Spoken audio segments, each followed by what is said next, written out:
ఆయుర్వేదంలో బ్యాక్ పెయిన్‌కి సంబంధించి శాశ్వత పరిష్కారం ఉంటుందా? యాక్చువల్‌గా 100కి 100% ఉంటుందండి. ఎందుకంటే బ్యాక్ పెయిన్ అనంగానే మనం జనరల్‌గా లోవర్ బ్యాక్ పెయిన్ అనుకుందాం. అంటే ఫర్ ఎగ్జాంపుల్ నడుము దగ్గర వచ్చే నొప్పి.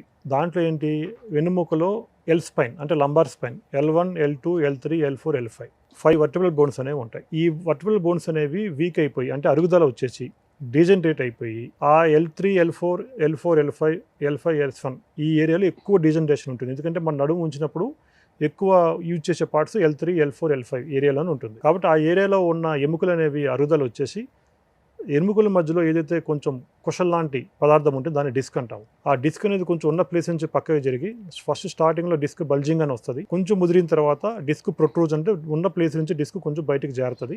జారినప్పుడు ఆ పక్కనే ఉన్న నరం ఏదైతే ఉంటుందో నరాన్ని ప్రెస్ చేస్తుంది. నరం ఒత్తుపోయినప్పుడు నడుములో స్టార్ట్ అయిన నొప్పి నడుము నుంచి కాలంతా కూడా పారినట్టు, తిమ్మిర్లు వచ్చినట్టు, మొద్దుబారినట్టు, కరెంట్ షాకుల్లాగా, ఏదైనా కాలు బటన్ వేళ్ళు కానీ కాళ్ళు అంతా కూడా వీక్ అయిపోయినట్టు, కాలు స్పర్శ తగ్గుతున్నట్టు అనిపిస్తూ ఉంటుంది.